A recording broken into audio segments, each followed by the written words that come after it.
Bé, doncs bona tarda a tots, benvinguts a aquesta nova conferencia. Bienvenidos a todos. Hoy realmente tenemos una conferencia realmente interesante, todos lo son, pero desde luego esta son noticias, diríamos que frescas, porque hemos estado pues, en Israel hace poco, antes de que estallara todo, y bueno, pues por suerte pudimos documentar muchas cosas de ahí y volver a tiempo pues, para que no tuviéramos problemas. Desde luego en esta conferencia vamos a ver cosas que se conocen de hace tiempo, pero que están cobrando un interés especial en los días que estamos viviendo, porque sabemos que el mundo se está dirigiendo a una situación realmente de confrontación total y todo esto tiene un porqué, no solamente son cosas económicas, como veremos y como hemos estado viendo en estas conferencias. Veremos también, antes de empezar ya con el tema de la Puerta Dorada, acerca pues, de las noticias también más interesantes que han salido, de temas que se han ido presentando y que pues, es bueno de ir estando al día porque son cosas que no caducan, sino que al contrario pues, van cobrando intensidad. Así que nada más, como siempre, antes de la presentación vamos a hacer vamos a poner un montaje de imágenes y de música para ponernos en contexto y esperamos pues, que sea de vuestro interés. Bienvenidos y vamos a dar inicio.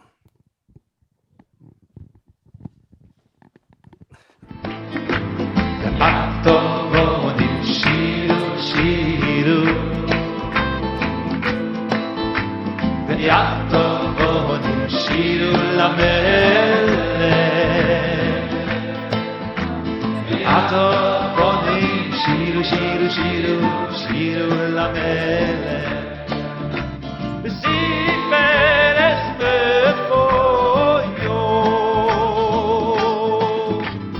אטובונים שירו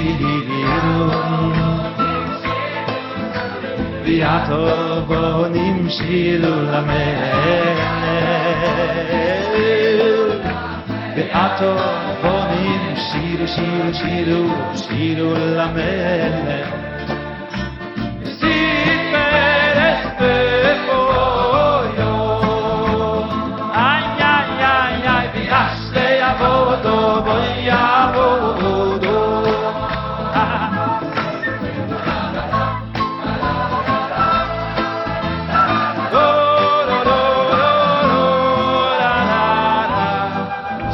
שירו למלך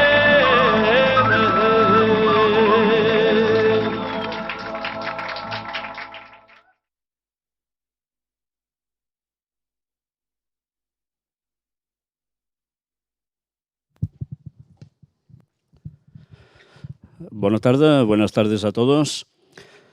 Como decía nuestro compañero, la conferencia de hoy es realmente especial. Es cierto, hace pocos días regresamos de Israel. Justo fuimos en el momento oportuno para poder ir y justo volvimos en el momento oportuno para regresar, gracias a Dios. Y digo gracias a Dios porque desde luego si no hubiese sido por eso, qué mal hubiésemos pasado.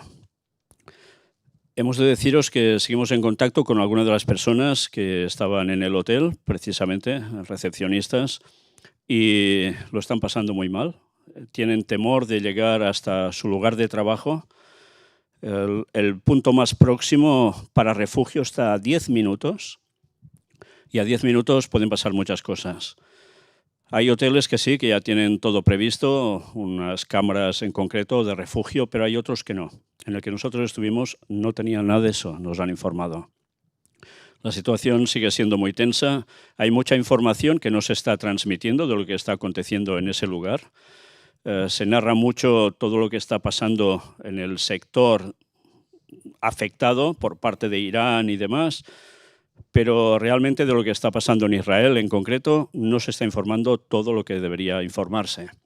Ya sabéis, hay mucha censura al respecto y nosotros en cierto modo hemos vivido parte de esa censura y ya lo veréis en su momento. La conferencia de hoy está dividida en dos partes. El tema principal es la Puerta Dorada de Jerusalén. Este va a ser la segunda parte. Es un tema que ya teníamos casi preparado, pero debido a todo lo que ha acontecido, me veo obligado en este caso a poneros primero una serie de informaciones que tienen relación con conferencias anteriores y que desde luego están cobrando un ánimo impresionante con todo lo que está aconteciendo. Vamos ya, sin más, a empezar con esto, enlazando conferencias anteriores sobre Estados Unidos. Y hoy vamos a tener vídeos, 9, si no recuerdo mal. Uno va a ser extenso, de algo que estuvimos grabando precisamente en Israel, pero va a ser larga, os advierto. Si tenéis mucha prisa, haced lo posible por quedaros, porque unas 2 horas creo que no nos las va a quitar nadie hoy, pero creo que valdrá la pena. Empezamos con el primero de los vídeos. Iremos apagando la luz cada vez que pongamos uno de los vídeos. Esto sucedió hace nada. Es el rezo conjunto de grupos de pastores protestantes en el despacho Oval con Trump. Bueno, protestantes, yo diría que protestantes ya no lo son, porque no protestan para nada contra la cuestión católica, sino que sencillamente son evangélicos y muchos pentecostales. Estad atentos a este momento que una vez más está marcando cumplimientos proféticos. We are honored to come before your presence today, lifting up the arms of our president. We pray for your continued blessing and favor to rest upon him. We pray for wisdom from heaven to flood his heart, his mind, and Lord, you will guide him in these challenging times that we're facing today. I pray for your grace and your protection over him. Yes. I pray for your grace and protection over our troops and all of our men and women serving in our armed forces. Yes. And Father, we just pray you'll continue to give our president the strength that he needs to lead our great nation as we come back to one nation under God, yes, indivisible, with liberty and justice for all. We pray your heavenly blessing upon him. In Jesus' name. Amen. Fijaos que todo esto está en un contexto. Van a celebrar los 250 años sobre Estados Unidos y la verdad es que el contexto es poner la nación bajo Dios de nuevo. Este es el lema que están moviendo continuamente para todo lo que están haciendo respecto a esta cuestión. Fijaos que aquí piden la bendición sobre las tropas de Estados Unidos, sobre el presidente, llevar la nación bajo Dios, etcétera, etcétera.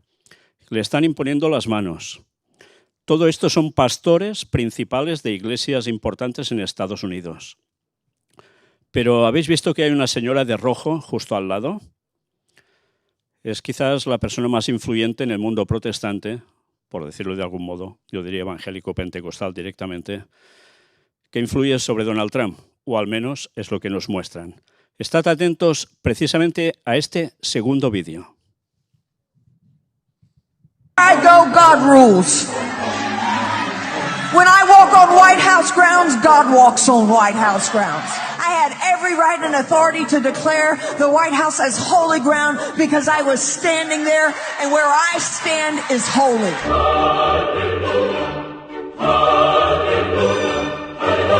To say no to President Trump would be saying no to God.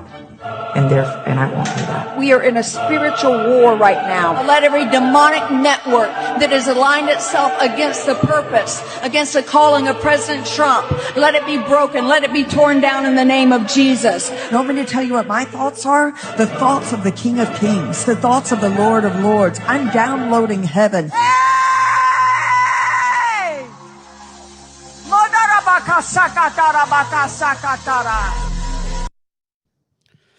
Las últimas palabras supongo que no habéis entendido ni torta, como un servidor, ni como nadie en el mundo que tenga un poco de juicio. Y es porque, ya sabéis, ellos dicen que hablan en lenguas, que es un poder del Espíritu Santo que les confiere. Eso es una, en fin, calificarlo como queráis, para decir que no es verdad en absoluto. Estas personas se mueven en el ámbito religioso cristiano, pero del mundo espiritista, aunque ellos crean que todo va en el nombre de Jesús. Y ya veis qué declaraciones llega a hacer esta señora, Paula White, tan impresionantes. Desde luego están poniendo la política totalmente cerca de la cuestión religiosa, de un modo exagerado, como nunca en Estados Unidos. Y esto va a traer sus consecuencias. Y lo sabemos por profecía. Bien, vamos a seguir avanzando. Ahora enlazando ya con conferencias sobre Israel. Esto lo presenté hace muchos años. Era la conferencia número 7 del Gran Engaño. Antes la había presentado en Iglesia Adventista y después la presenté públicamente. Mirad esta imagen. ¿La veis bien? Conflictos bélicos, y ponía ataques que habían habido sobre Afganistán, Irak, y preguntaba, ¿Irán? ¿Siria? ¿Por qué puse ese interrogante en ese entonces? Porque aún no habían sido atacados. Pero esto forma parte de la profecía de Daniel 11, versículos finales del 40 al 45. Y es la situación final mundial. La situación que llevaría al mundo al clímax para que apareciese Satanás haciéndose pasar por Cristo. Y para poder pasar el Vaticano a Jerusalén, en ese tercer templo que va a ser levantado, y por el cual es el auténtico motivo de esta guerra. Sí, esto va de petróleo, va de gas, va de intereses económicos, es cierto, pero recordad que aquí hay una simbiosis, una ayuda entre dos poderes. La gente que saca recurso económico por todo ello, más los que sacan el recurso espiritual que les va a servir para implementar este nuevo orden mundial bajo el gobierno del papado y de la que dice la Biblia, Apocalipsis, la segunda bestia. Si la primera es el papado, la segunda es Estados Unidos. Y juntos van a someter al mundo entero durante un breve tiempo.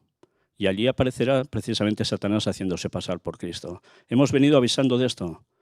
Aquí tenéis los preámbulos. Todo se va a cumplir y muy en breve. Dicho esto, vamos a leer algunas cuantas noticias. Israel aprueba por primera vez desde 1967 la designación de zonas de Cisjordania como propiedad estatal. Esto era desde 15 de febrero. Vamos a leer lo marcado en rojo.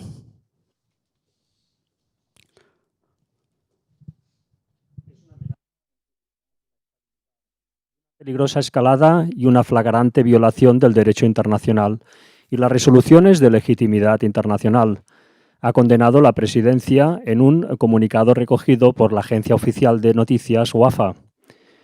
Estas medidas unilaterales no otorgarán ninguna legitimidad a la ocupación de la tierra del Estado de Palestina y no cambiarán el hecho jurídico e histórico de que Cisjordania, incluida Jerusalén Este, y la Franja de Gaza es territorio palestino ocupado, según el derecho internacional y la legitimidad internacional, concluye. Bien, lo que están haciendo es ya descaradamente ocupar el territorio, que era territorio palestino, y se lo están adjudicando. Pero lo están haciendo a una velocidad impresionante. Durante el conflicto bélico esto aún les está yendo mejor.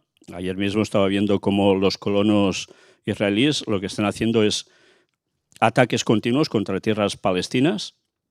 Les están haciendo las 1001 y todos esos territorios van quedando para ellos y además el ejército de Estados Unidos apoyándolos.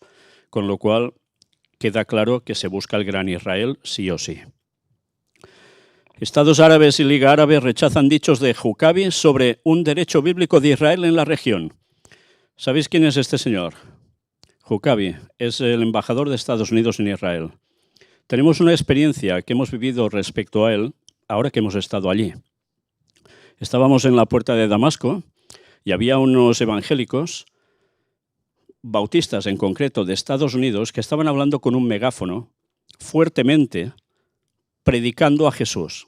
Lo hacían de un modo que para nosotros evidentemente no era el más adecuado, porque en un lugar donde solo pasan judíos muy ortodoxos y otros que son árabes musulmanes, lo lógico es que nadie les hiciese caso para bien, sino todo lo contrario. Pudimos ver cómo uno de los judíos se acercó y les escupió directamente por hablar de Jesús. Y lógicamente así conversiones no iban a hacer muchas, pero estuvimos hablando con ellos porque ya sabéis que precisamente nosotros vamos a tener conferencias en Texas el mes que viene, en Estados Unidos, si Dios quiere, y precisamente ellos eran de Texas. Pues cuando estuvimos hablando con ellos, se acercó el pastor de la iglesia, un norteamericano, y nos dijo que precisamente Huckabee iba a su iglesia. Y yo le dije, pero ¿cómo puede ser? Porque él es sionista. Y me contestó, bueno, pero es que él va allí porque toca la guitarra, y como toca la guitarra y se lo pasa bien, viene con nosotros. Y lo toleraban. Lo toleraban que estuviese en su iglesia teniendo estos postulados a los que ellos mismos son contrarios. Pero bueno, ya veis, mira qué cuestión. Este hombre estaba por la zona. Y este hombre hizo unas declaraciones diciendo que, ahora lo vais a ver. ¿Podéis leerlo? Riad, Amán y la autoridad palestina acusan al enviado estadounidense de alimentar la tensión regional. Las declaraciones del embajador designado de Estados Unidos en Israel, Mike Huckabee, generaron una fuerte reacción en el mundo árabe y musulmán luego de que afirmara en una entrevista que Israel tiene un derecho bíblico sobre amplias zonas del Medio Oriente y que estaría bien si asumiera el control de las tierras prometidas en la Biblia. En una conversación con el periodista Tucker Carlson, Huckabee sostuvo que el vínculo histórico y religioso del pueblo judío con la región otorga una legitimidad particular a las aspiraciones territoriales israelíes. Sus palabras fueron interpretadas por varios gobiernos árabes como un respaldo implícito a una expansión territorial más allá de las fronteras internacionalmente reconocidas. Posteriormente, el diplomático matizó sus dichos y aseguró que se trató de una expresión hiperbólica, aclarando que la política oficial de Washington continúa respaldando soluciones negociadas y acuerdos diplomáticos entre las partes. En el plano interno estadounidense, Huckabee es conocido por su postura abiertamente favorable a Israel y por su interpretación religiosa del vínculo histórico con la tierra bíblica. Sin embargo, como representante diplomático, sus expresiones generan un impacto más allá del debate ideológico y pueden incidir en el equilibrio diplomático regional. Analistas señalan que, aunque posteriormente se intentó moderar el alcance de las palabras, el episodio evidencia la sensibilidad del factor religioso en la política del Medio Oriente.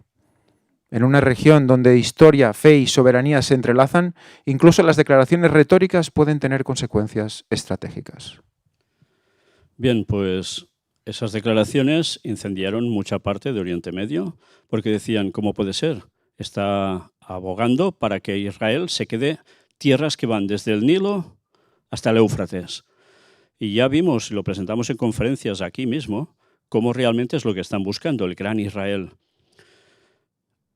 ¿Y todo con qué? Diciendo que la Biblia apoya eso, totalmente ya fuera de lugar. Y de eso también hemos tratado. Sucedió algo. 1 de marzo, la ojiva de un misil iraní impactó a menos de 1 kilómetro del Muro de los Lamentos y la mezquita de Al-Aqsa. Justo ya sabéis qué lugar, la explanada de las mezquitas, donde hay el domo de la roca, esa cúpula amarilla, donde los musulmanes van a rezar. ¿Y por qué pongo esto? Hay un vídeo que estuvo circulando, no sabemos si es cierto, hay dudas al respecto. Parece ser que no es correcto este vídeo, que es un montaje, pero para que os hagáis una idea de si esto no fue realmente así, ¿qué puede llegar a pasar? Oh my God, here they come. That's right in the center. Another one, and another one. Look at that. The whole wave of them. The whole skyline's lit up. Bien, ya os digo, no sabemos si realmente esto pasó o no. No lo hemos podido terminar de verificar. Yo solo vi en un medio, aparte de donde se distribuyó, y lo daba como cierto, pero no puedo decir concretamente que sea así. Pero imaginaos que por un momento un misil de estos, proceda de quien proceda, impacta en el lugar donde hay la cúpula dorada. ¿Os imagináis qué va a pasar en consecuencia? Que ya no habrá mezquita y, por tanto, se podrá levantar el tercer templo de Jerusalén. ¿Por qué os digo esto? Ahora vais a ver por qué. Antes os muestro esta noticia. El Papa León XIV dice, preocupado por Oriente Medio, la guerra otra vez, Dios quiere la paz. El Papa, de visita en la parroquia romana de la Ascensión de nuestro Señor Jesucristo en el Quarticciolo, recuerda la tragedia de los miles de niños muertos en Gaza, el dramático inicio de un nuevo conflicto en Irán y luego la plaga de la droga que en este barrio periférico golpea a tantas familias. Hay que rezar mucho. ¿Por qué os muestro esto? Él y otros personajes del Vaticano se están manifestando como en favor totalmente de la paz, no a la guerra en esos lugares, pero quizás valdría la pena recordar que detrás del sionismo estaba Rockefeller. Sí, vale, pero ¿quién más sobre todo? Los Rothschild. Los Rothschild, los famosos banqueros incluso del propio Vaticano, son los que propiciaron el sionismo. Son los que propiciaron los primeros kibbutz en Israel, donde se empezaba a mandar a gente judía a esas tierras donde estaban los palestinos y fueron haciendo lo que han ido haciendo hasta ahora. Es curioso que precisamente pertenecientes a sociedades secretas, a cabezas de la masonería como los Rothschild, vinculados al Vaticano, no tengan nada que ver unos con otros para lo que está pasando allí, cuando sabemos, y lo mostramos en escritos de jesuitas, cómo quieren levantar el tercer templo de Jerusalén ellos mismos. Evidentemente no lo hacen directamente porque no pueden como tales, pero sí están utilizando al sionismo para conseguirlo, levantar el tercer templo y que allí se posicione el Papa pasando el Vaticano de un lado a otro, de Roma a Jerusalén. Y allí esperan que aparezca el Mesías, o sea, en verdad, Satanás haciéndose pasar por el Mesías y engañando a todos, judíos, musulmanes, cristianos, imponer su reino y atacar directamente al pueblo de Dios auténtico. Por tanto, pura apariencia el no a la guerra, cuando en verdad son los que están detrás de esto. Esto difícilmente lo vais a oír en las noticias, ¿verdad? Pero ya hemos presentado suficientes pruebas a lo largo de todos estos años para demostrar que esto es así, aunque no les guste. Bueno, aquí fijaos las frases que tiene diciendo: desde este momento estoy muy preocupado y no sabemos por cuántos días durará por la situación en Oriente Medio, la guerra otra vez, y nosotros debemos ser anunciadores de la paz de Jesús, que Dios quiere para todos. Habrá que rezar mucho por la paz y vivir en unidad y rechazar la tentación de hacer daño al otro. La violencia nunca es la elección correcta. Qué palabras tan preciosas, ¿eh? Pero fijaos que eso quiere decir unidos todos, sí o sí, aunque sea en la mentira, aunque sea en el engaño. Y llegará el momento en que aparecerá ese Mesías y anunciará la paz, el milenio de paz en la tierra, y la gente picará el anzuelo. Por eso debemos decir las cosas antes que sucedan, como tantos años hemos venido diciendo lo que está pasando ahora, porque esto también va a pasar. Y hablando de esos misiles, como os decía, que uno de ellos puede llegar a impactar, Rabino Yosef Mizrachi: los misiles impactarán la mezquita y despejarán el lugar hacia el monte del templo judío. Si fuera por mí, la última vez, cuando dispararon cientos de misiles, habría fingido que un misil venía de Irán y lo habría disparado. Pidió una bandera falsa para destruir Al-Aqsa, el Domo de la Roca. No me lo invento, ¿eh? Mirad el vídeo. Missiles will hit the mosque and clear the place for the third Bet HaMikdash. That could also be a miracle.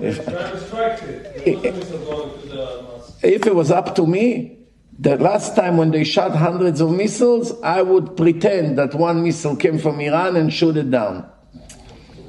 You know, then all the Arabs will go against Iran and it will be the end of the problems.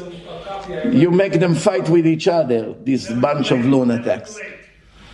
Never too late. You deal with a bunch of cowards. Sí, no me lo estaba inventando, ¿eh? Ya lo habéis comprobado. Y estas son las personas que están encantadas con que esto suceda. Hemos de recordar que diciendo todo esto no vamos contra los judíos, no vamos contra personas en sí. Estamos yendo contra una creencia que han esparcido como si fuera verdad absoluta y que es totalmente antibíblica y que es un engaño satánico, que es este sionismo. Porque recordad que hay judíos, incluso personas religiosas de alto ámbito, que son totalmente contrarios en Israel a todo lo que está pasando. Pero eso se muestra poco. ¿Son minoría? Quizás sí. Pero esa gente está despierta y no aceptan que haya un Estado de Israel actualmente. No debería haber Estado nunca, decían ellos mismos. En fin, el caso es que quien se está llevando el gato al agua, y por profecía sabemos que así sería, son este tipo de gente, este sector. Pero atención también ahora.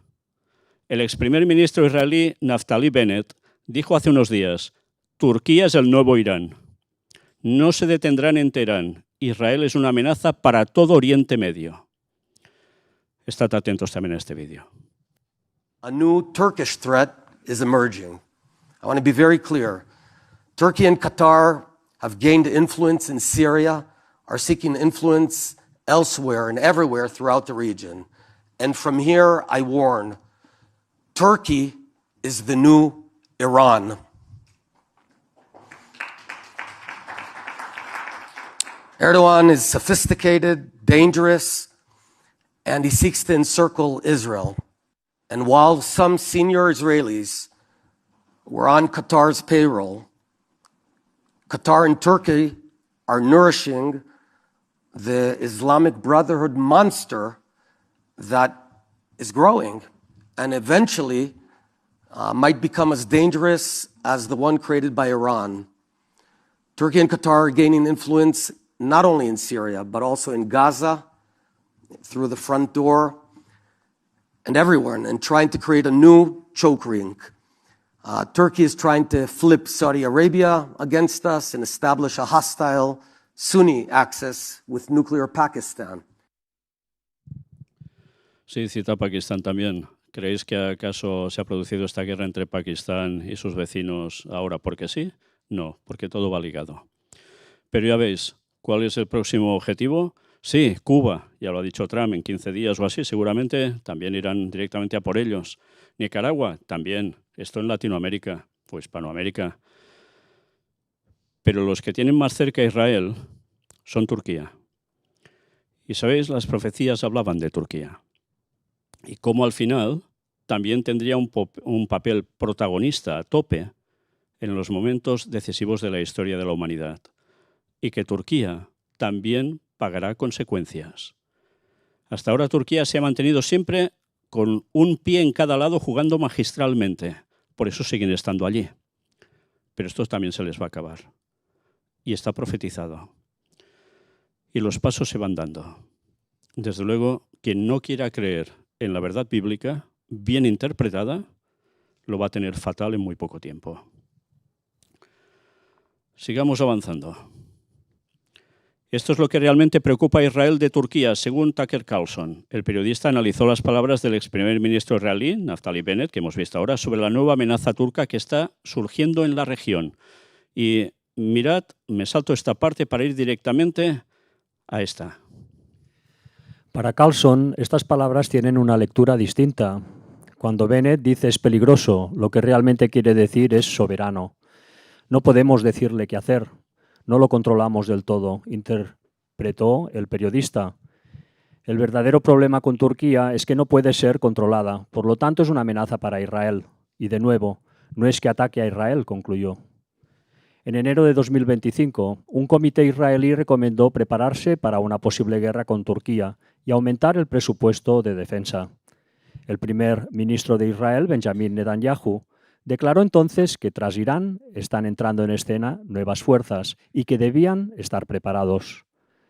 Tras el fin de la guerra de los 12 días entre Irán e Israel, las tensiones entre Tel Aviv y Ankara se intensificaron mientras ambos países buscaban ampliar su influencia en la región.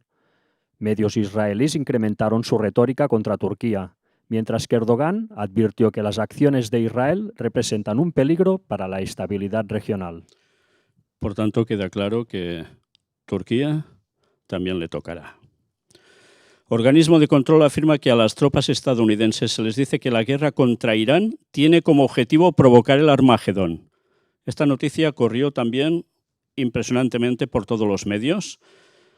Nos instó a decirles a nuestras tropas que todo esto era parte del plan divino de Dios y específicamente hizo referencia a numerosas citas del libro del Apocalipsis. Dice un oficial anónimo en una queja al organismo de control, noticia del 4 de marzo. Los comandantes han dicho a los militares estadounidenses de todas las ramas del ejército de la guerra entre Estados Unidos e Israel contra Irán tiene como objetivo inducir el fin de los tiempos bíblicos o Armagedón, según denuncias presentadas ante un organismo de control estadounidense. Esta mañana nuestro comandante abrió la sesión informativa sobre el estado de preparación para el combate, instándolos a no tener miedo por lo que está sucediendo con nuestras operaciones de combate en Irán en este momento, dijo un suboficial en una queja enviada por correo electrónico ante la Fundación para la Libertad Religiosa Militar. Nos instó a decirles a nuestras tropas que todo esto era parte del plan divino de Dios y citó específicamente numerosas citas del libro del Apocalipsis que se refieren al Armagedón y al inminente regreso de Jesucristo. MRFF es una organización sin fines de lucro dedicada a garantizar la libertad religiosa de los miembros del ejército de Estados Unidos. El oficial que escribió al grupo afirmó haber escrito el mensaje en nombre propio y de otros 15 miembros de su unidad, incluidos al menos otros 10 cristianos. Todos ellos destacados en la región en una función de apoyo inmediato. Los demás miembros fueron identificados como una persona judía y otra musulmana. Se desconocen las creencias religiosas de los otros 3, si las tenían. Anadolu obtuvo una copia de la denuncia del MRFF, después de que el periodista independiente Jonathan Larsen informara por primera vez sobre el asunto.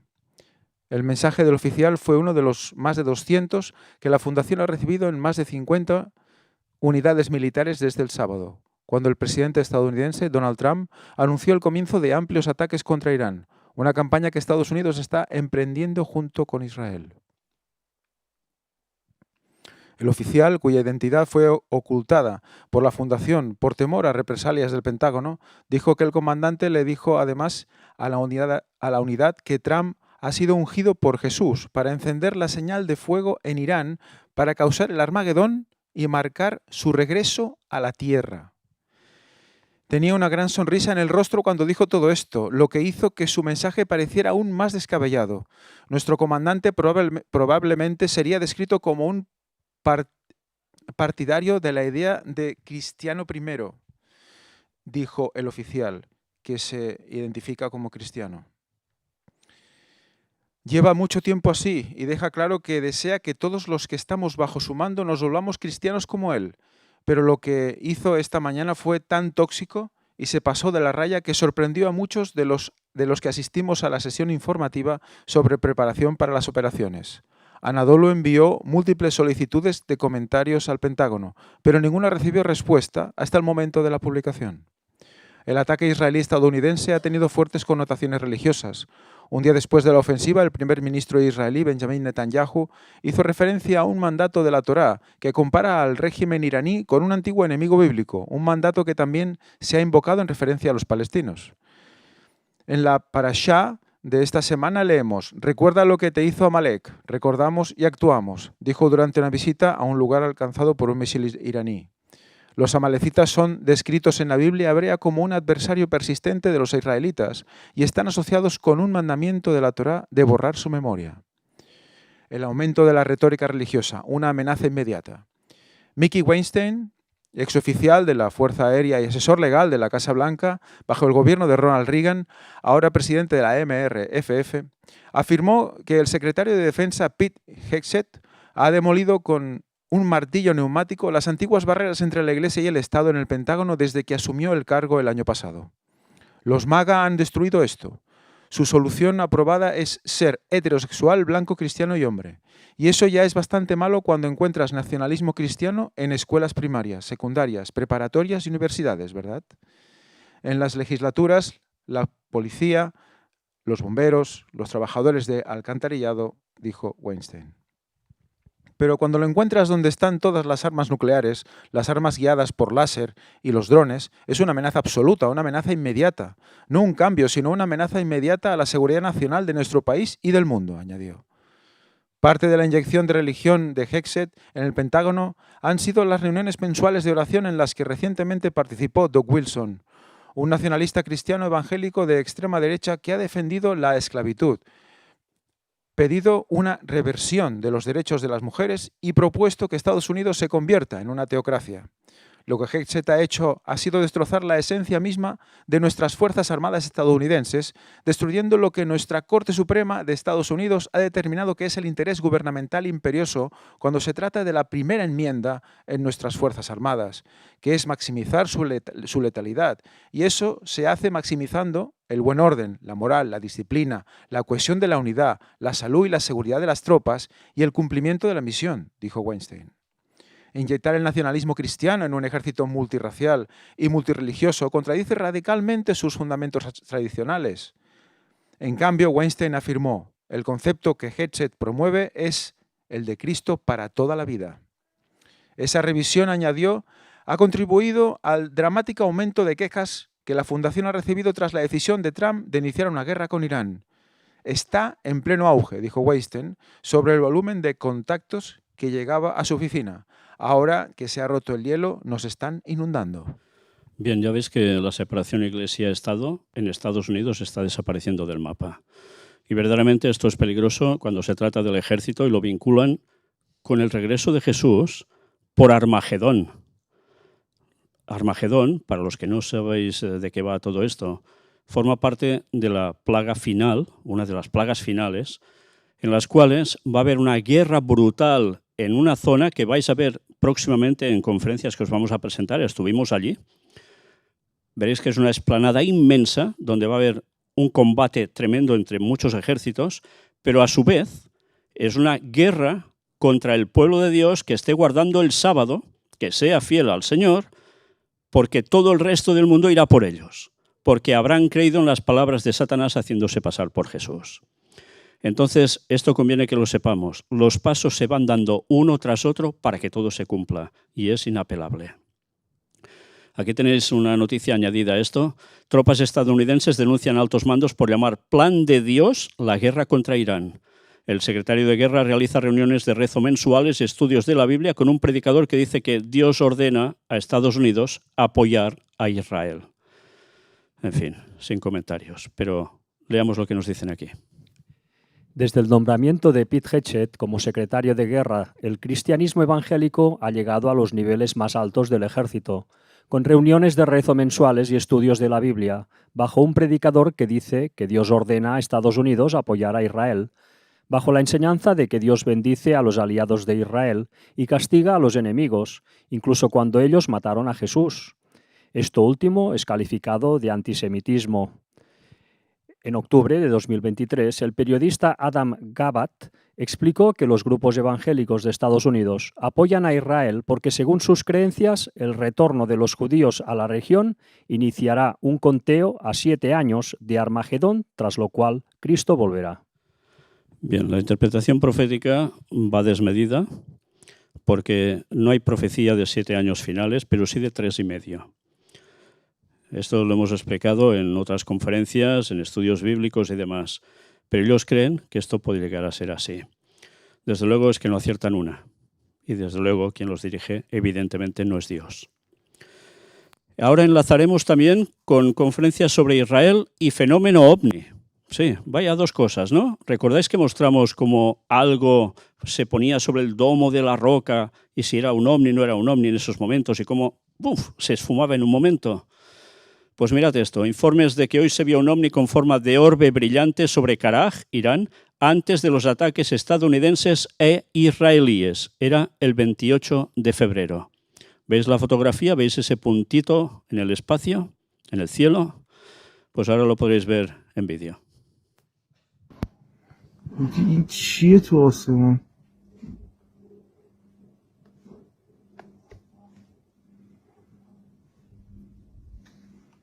چه جالب داره میدرخشه. نه ستاره است نه چیزی. من داره حرکت میکنه.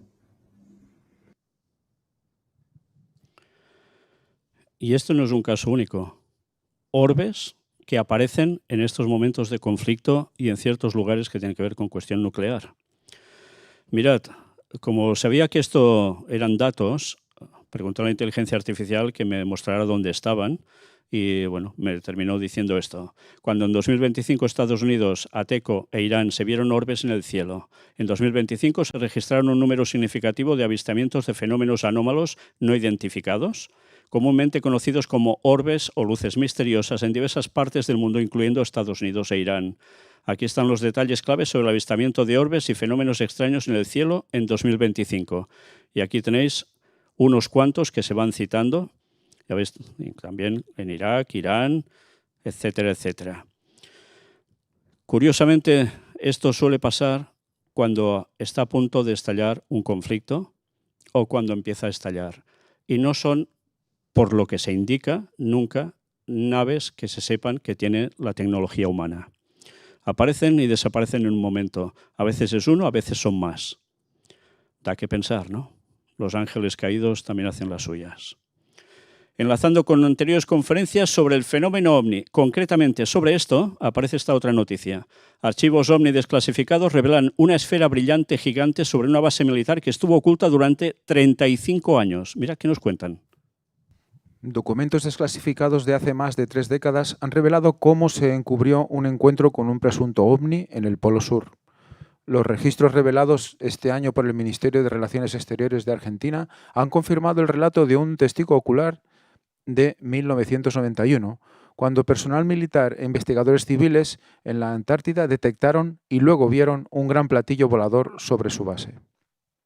Miguel Amaya, un suboficial retirado de la Fuerza Aérea Argentina, dijo a los investigadores de ovnis a principios de la década del 2000 que estaba destinado en la Base General San Martín, una pequeña estación científica y militar en una pequeña isla de la Antártida en abril de ese año. Al comienzo de la noche polar, cuando el sol permanece oculto durante meses, sonó una alarma y el riómetro de la estación, una máquina que mide los cambios de la atmósfera superior, a pesar de que 3 agujas medían diferentes alturas de la ionosfera, parte de la atmósfera donde la radiación solar ioniza los átomos, todas las agujas comenzaron a dibujar el mismo patrón, lo cual es científicamente imposible. Según Amaya, el personal del puesto de avanzada afirmó que las extrañas lecturas solo podrían haber sido causadas por algo que produjera la misma energía que un portaaviones nuclear o una gran ciudad flotando sobre la Antártida.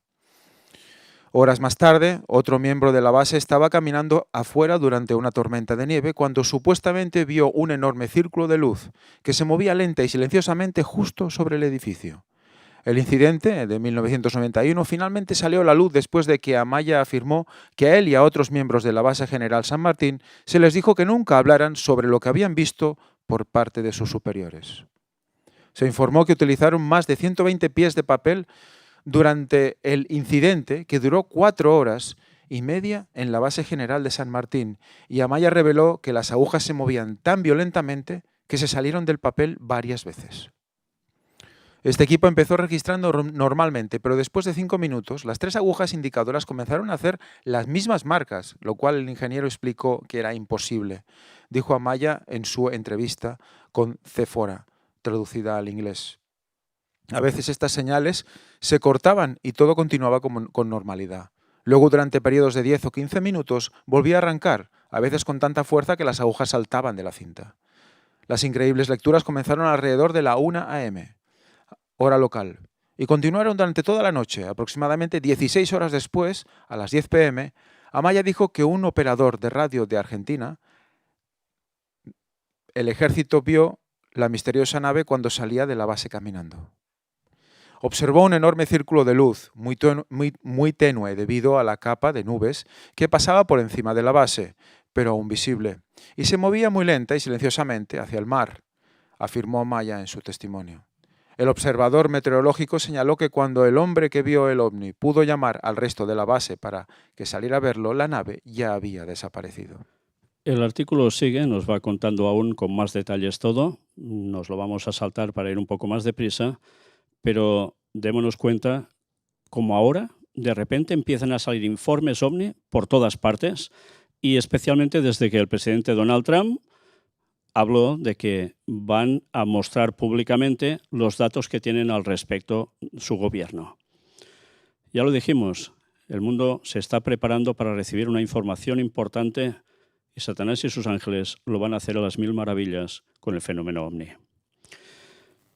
Por último, ya enlazando con conferencias anteriores, ahora sobre la Virgen María y espiritismo.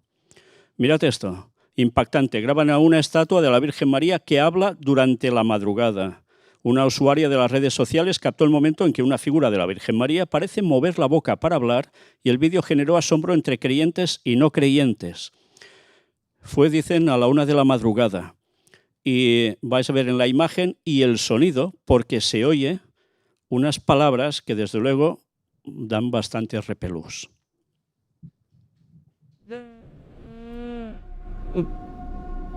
Don't believe what you see. Don't believe what you see. Don't believe what you see. Os habéis asustado con el final, ¿no? Supongo. No era nuestra intención, es que ha salido así. Pero desde luego ya veis que por un lado fenómeno ovni, por otro lado cuestiones de Virgen María, todo espiritismo, todo se está uniendo cada vez más. Conflicto bélico predeterminado en profecía. Los pasos que van a faltar son pocos ya. Y vendrán unos tras otros, condensándose. Y debemos posicionarnos ya, porque el tiempo se nos acaba. Ahora sí, ahora vamos a empezar ya con el tema de la conferencia de hoy. Diréis, ostras, ¿hasta ahora? Pues sí, hasta ahora. Llevamos 50 minutos prácticamente de noticias, y solo os he puesto algunas más, porque ya sabéis que nuestro compañero Luis cada semana presenta martes y jueves normalmente conferencias que tienen que ver con las noticias de actualidad en relación con la profecía bíblica. Por tanto, me he ceñido a lo más escueto, pero para recordar sobre todo cosas que hemos venido presentando en todo este año y pico que venimos haciendo conferencias aquí, para que veáis que es que realmente lo que decimos se cumple, y no porque seamos nosotros Dios, pero porque Dios inspiró a profetas que dijeron lo que pasaría, y eso es lo que mostramos. El tema, la puerta dorada de Jerusalén. Me gustaría que vieseis bien esta imagen. ¿Qué veis aquí de puerta dorada de Jerusalén? ¿Qué es lo dorado que destaca? Supongo que todos diréis la cúpula, ¿no? La cúpula dorada. Pero la cúpula dorada no es la puerta dorada de Jerusalén. Entonces, ¿qué es la puerta dorada de Jerusalén? Mirad la muralla. ¿Veis algo que destaca en la muralla? ¿Algo que es un poco más grande que el resto de la muralla? Esa es la puerta dorada de Jerusalén. Diréis, ¿por qué dorada? Si aquello dorado no tiene nada. Bueno, a veces cuando le da el sol un poco de canto, parece un poco dorada. Pero no viene solo por esto el nombre. Vamos a hacer un poco de historia. Esto es una página judía.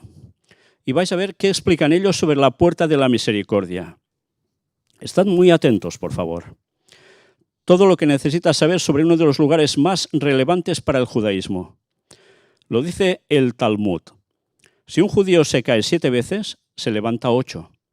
De las 8 puertas levantadas en las murallas de Jerusalén, hay 8, 2, 2, 2 y 2, porque es en cuadrado. Hay una que es más singular que ninguna, más decisiva que todas, la puerta de la misericordia. Conocida por el cristianismo como la puerta dorada, Sha'ar ha-Rahamim, la única puerta de la cual, dada su antigüedad, no se conoce a ciencia cierta el año en que fue construida. La única que llevaba en tiempos del templo, ya sabéis de quién, del hebreo, directamente al Kodesh HaKodeshim, el Sancta Sanctorum, la única por la cual entraba en Yom Kippur, festividad judía, el cordero del sacrificio, la única que tiene una importancia ultradecisiva. A través de ella, bajando del monte de los olivos y cruzando la vaguada de Josafat, entrará en la ciudad santa a lomos de un burro blanco y precedido del profeta Elías, el Mesías. Retrocedo la imagen para que os posicionéis un poco. La puerta de la misericordia ya la tenéis localizada. Lo que veis antes, hasta llegar a la imagen, es lo que llaman la vaguada de Josafat. Tiene otros nombres, ya lo veremos también. Y desde donde está tomada la fotografía es del Monte de los Olivos. Personalmente tomé esta fotografía y para que ya fuerais pensando cuál va a ser el recorrido que dicen que hará alguien, que dicen que es el Mesías, que irá en un burro blanco, un pollino blanco, pasará desde el Monte de los Olivos, pasará por allí hasta entrar por esa puerta, que no sé si tenéis muy buena vista, pero veréis que la puerta no tiene puerta. Tiene puerta tapiada, eso sí. Los judíos mismos dicen que por allí tiene que pasar este Mesías y que irá precedido del profeta Elías. ¿Quién será este profeta Elías? ¿Será el papa de turno? La verdad es que da que pensar. Pero yo no sé si los que conocéis algo de cristianismo esto os suena de algo. ¿Este hecho suena en algún lugar que aparezca en la Biblia? Vamos a ver. Aquí tenéis la puerta con un montaje que ellos mismos han hecho, donde ya se ve que está abierta, no hay pared en medio que separe todo esto, y al fondo han puesto algo que ahora no está. Ahí detrás, concretamente tal cual en esa línea, no aparecería, estaría más ladeado hacia la izquierda, tal como ves la fotografía, está el Domo de la Roca, la de la cúpula amarilla que habéis visto en la fotografía de antes. Pero ellos, ¿qué ponen ya aquí? El tercer templo de Jerusalén.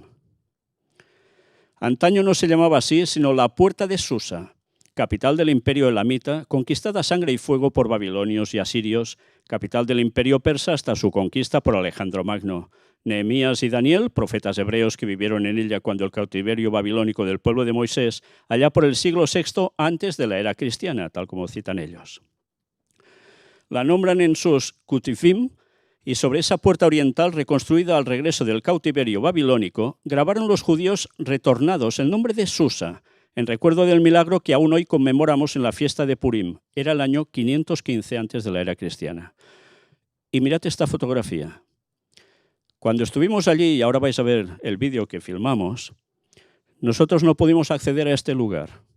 Esto es el interior de la Puerta Dorada. La Puerta Dorada tiene dos partes. La que habéis visto en la muralla, pero no es una puerta que traspasas y ya estás en el otro lado, sino que hay toda una parte, que hay una pequeña nave, para que me entendáis, una pequeña edificación, que es esto que veis aquí. Luego hay otras dos puertas, que es la salida que ya da a la explanada del monte del templo, que aún ahora hay que subir unas escaleras, pero que nosotros no pudimos pasar porque, Luis, ¿qué te dijeron? Bueno, iba un poco despistado, pensé que se podía bajar hacia esa zona y resulta que es una zona restringida a los musulmanes y subía una señora musulmana que me echó la bronca por intentar entrar ahí. Bueno, ya retrocedí enseguida, pero es un lugar que no podemos entrar los que no somos musulmanes. Y nosotros que estábamos en la parte de arriba, había un señor, un guardia también de ellos, que dijo, no, muslim, solo muslim. Bueno, entendimos eso. Y evidentemente no pudimos pasar por allí. Pero esta fotografía es de ese interior que ahora es mezquita también, o lugar de rezo de los musulmanes.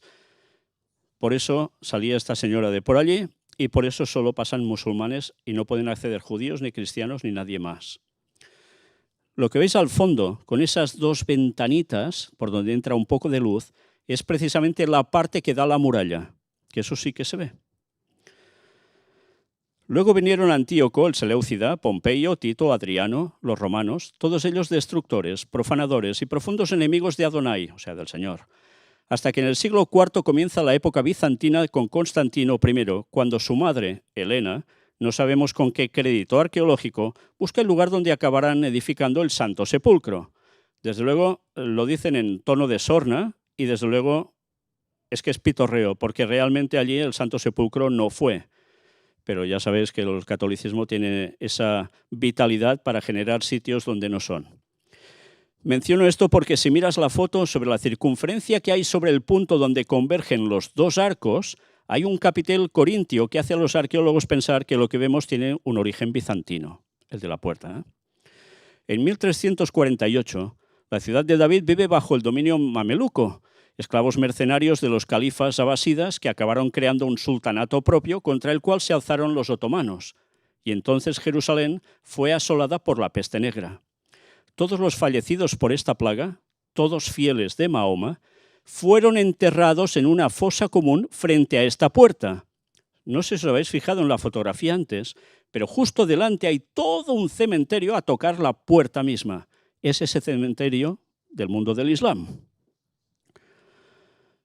Dicen que la descomposición comunitaria de esos cadáveres se solidificó hasta formar junto a los pilares de la Puerta de la Misericordia una caverna. En el fondo de esa caverna aparece un arco que es parte de la puerta que permanece enterrada. Elías, en tanto que Cohen, o sacerdote, no podrá pasar por esa puerta, ya que está precedida por un camposanto. Fue entonces cuando decidieron además tapiar la puerta. Todo esto se sabe gracias al arqueólogo James Fleming, que estudió la puerta en 1969. Al día siguiente de su descubrimiento, la caverna apareció cubierta por una capa de cemento. Y nosotros no la conseguimos ver estando allí. Pero ya veis, ese cementerio se hizo con un propósito, para que no pasara, sí, fue totalmente taponada. Es que vimos una zona justo abajo, cerca de la puerta, ¿recuerdas?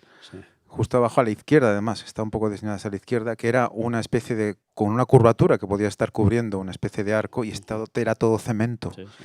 Podría ser que fuera parte de esa caverna. Esa es la opción que pensamos que puede ser. Y luego veremos que hay otra explicación donde hablan de unos 300 metros más para el lado izquierdo, tal como miras la puerta. Pero a nosotros nos dio esa sensación allí, ¿verdad? Por tanto, ese cementerio fue puesto allí porque si tiene que venir, según los judíos, Elías primero y también cristianos, no podrá pasar por ese lugar porque hay muertos.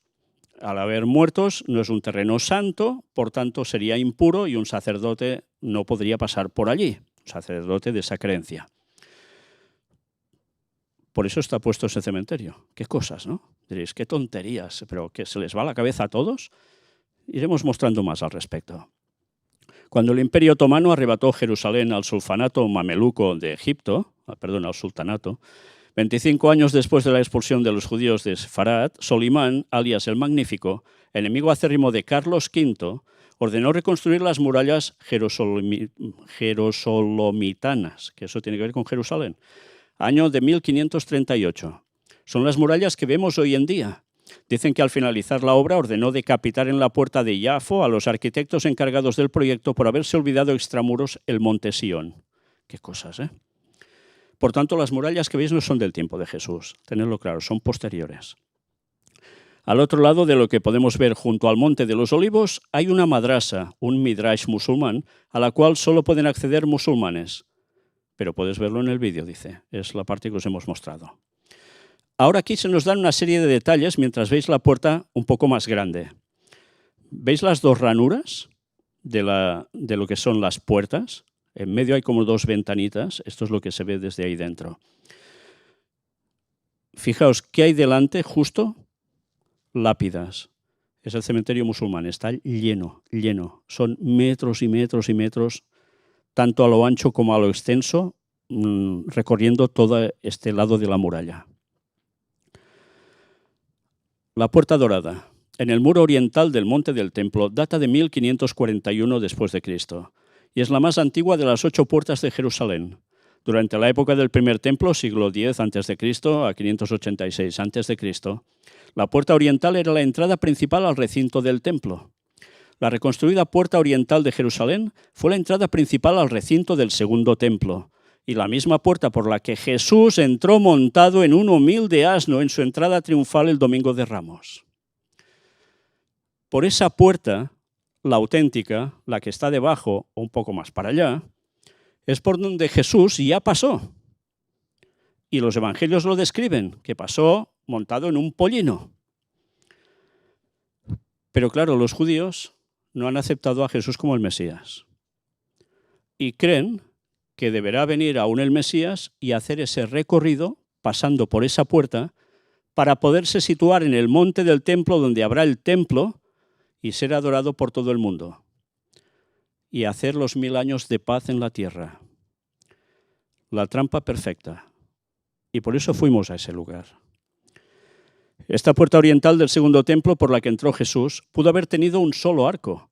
La puerta original del segundo templo, construida por Nehemías, se encontraba quizás a unos 300 metros al sur de donde se ubica la puerta oriental actual y está bajo tierra, como documentó el arqueólogo James Fleming en 1969. Fijaos que aquí dan 2 datos distintos.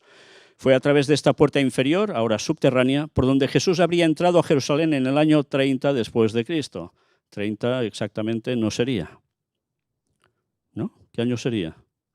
El 31. Aquí tenéis el plano de las puertas, donde aún se ve dibujada, ya veis el domo de la roca en la explanada del templo, que es donde estaba ubicado el templo de Jerusalén. La destrucción del primer templo en el año 586 a.C. incluyó la destrucción de la muralla de Jerusalén y el incendio de las puertas. La puerta dorada se encuentra en el lado oriental del monte del templo y es la puerta más cercana al sitio del templo. Está situada en la muralla oriental de la ciudad vieja, frente al monte de los Olivos y el cementerio judío. Sí, porque os hemos mostrado el cementerio del mundo islámico, musulmán. Pero es que en el lado del monte de los Olivos hay un gran y enorme cementerio judío. Uno aquí, pasas la vaguada, y el otro allí a tocar la puerta. La puerta dorada también se conoce como la puerta de la misericordia y la puerta de la vida eterna. Tiene dos entradas. La parte sur se conoce como la puerta de la misericordia y la parte norte como la puerta del arrepentimiento. Siglos atrás, los judíos oraban frente a esta puerta mirando hacia el templo. Comenzaban su oración en la puerta del arrepentimiento antes de dirigirse a la puerta de la misericordia para pedirle misericordia a Dios. Los cristianos la llamaron posteriormente la puerta dorada. Los árabes durante la Edad Media la denominaron la puerta de la vida eterna. También la llamaban la puerta de la misericordia. Según el Corán islámico, los justos pasarán por esta puerta el día del juicio. Interesante que se llame la puerta de la misericordia. ¿Y quién tiene puertas de misericordia? ¿Sabéis quién tiene puertas de misericordia? Y que en los años de jubileo se abren y luego se cierran. El Vaticano, curiosamente. Y si pasas por esa puerta, prácticamente es que ya eres salvo. Y va mucha gente a peregrinar por allí, pasando cada año, que lo hacen. Bueno, pues mira qué casualidad que el Islam también tenga esta puerta. ¿Será un dato más de esos que coincide y que anunció y denunció el exjesuita Alberto Rivera de que el Islam fue hecho por los jesuitas? Da que pensar, ¿eh? Bueno, por los jesuitas en sí no, sino por los anteriores a los jesuitas. Los jesuitas son posteriores, pero que en definitiva es todo el proceso hasta llegar a ellos. El Vaticano haciendo el Islam. Le costó la vida a este pobre hombre. La puerta este fue cerrada por los musulmanes en el año 810 después de Cristo, reabierta en el año 1102 después de Cristo por los cruzados y luego fue tapiada por Saladino, el primer sultán de Egipto, después de recuperar Jerusalén en el año 1137 después de Cristo. Los conquistadores musulmanes, los turcos otomanos, añadieron grandes piedras a la puerta dorada en 1530 después de Cristo y plantaron un cementerio frente a ella, creyendo que el Mesías judío no pisaría un cementerio. Muchos creen que esto se hizo para impedir la entrada del Mesías judío por esa puerta, tal como lo predecían las profecías del Antiguo Testamento. Sin embargo, Ezequiel profetizó el cierre de esta puerta alrededor del 600 a.C., que se cerraría porque Jehová, Yahvé o Jehová, el Dios de Israel, ha entrado por ella, por tanto será cerrada. El profeta ya había visto con anticipación, como si ya fuera un hecho, que Jesús entró por esa puerta ya. Por tanto, Jesús pasó por allí. Por tanto, esta gente van con retraso, y mucho retraso, pero con un objetivo que alguien les está llevando a hacer. En 1535 después de Cristo, Solimán el Magnífico, el sultán con el reinado más largo del Imperio Otomano, ordenó la reconstrucción de las murallas en ruinas de la ciudad de Jerusalén, incluida la puerta este. En 1541 después de Cristo, durante el proceso de reconstrucción, Solimán mandó tapiar la nueva puerta, que ha permanecido así hasta nuestros días. Ahora ya sabéis por qué está tapiada esa puerta y por quién. Resulta interesante que esta puerta sea la única de las 8 de Jerusalén que permanece sellada. Los árabes creen que, dado que los judíos esperan que el Mesías entre por esta puerta, intentaron impedir cualquier posibilidad de su regreso. Y atención a esto, Ezequiel 44, versículos del 1 al 3. Entonces el Señor Dios me hizo regresar por la puerta exterior del santuario, la que mira al este, pero estaba cerrada. El Señor me dijo, esta puerta permanecerá cerrada, no se abrirá, nadie entrará por ella, porque el Señor Dios de Israel entró por ella, así que permanecerá cerrada. El príncipe regente se sentará allí, como príncipe regente, y cenará en presencia del Señor, entrando y saliendo también por el pórtico de la puerta. Impresionante las profecías, ¿eh? Libro de Zacarías, capítulo 9, versículo 9. Alégrate mucho, hija de Sión. Grita de júbilo, hija de Jerusalén. Mira, tu rey viene a ti. Es justo y poderoso para salvar. Es humilde y viene montado en un pollino, cría de asna. Esto era la profecía que Jesús cumplió. Estaba escrito que entraría así y así entró. Pero atención a este dato. La puerta dorada fue el escenario del encuentro entre los padres de María después de la Anunciación, por lo que la puerta se convirtió en el símbolo del nacimiento virginal de Jesús y de Joaquín y Ana. El encuentro en la Puerta Dorada se convirtió en un tema recurrente en las representaciones de la vida de la Virgen. Y aquí tenéis el encuentro de Joaquín y Ana en la Puerta Dorada, de Alberto Durero. Vaya cosas. Y quizás diréis, bueno, ¿y qué? Esto en verdad es de libros apócrifos, no es de la Biblia. Esto es un dato totalmente fuera de lugar bíblicamente. Pero si recordáis todo lo que presentamos sobre las diosas, ahora empezaréis a ligar cabos. Porque en esta puerta por donde tiene que entrar el auténtico Mesías, no tiene que entrar por allí, porque ya entró, entrará alguien que va a romper totalmente con el esquema de lo que debía ser. Satanás haciéndose pasar por Cristo. Y enlaza precisamente el tema con la Virgen María. ¿Os dais cuenta del peso de todo esto? ¿Qué gran engaño se está montando? Todo el catolicismo va a caer de 4 patas.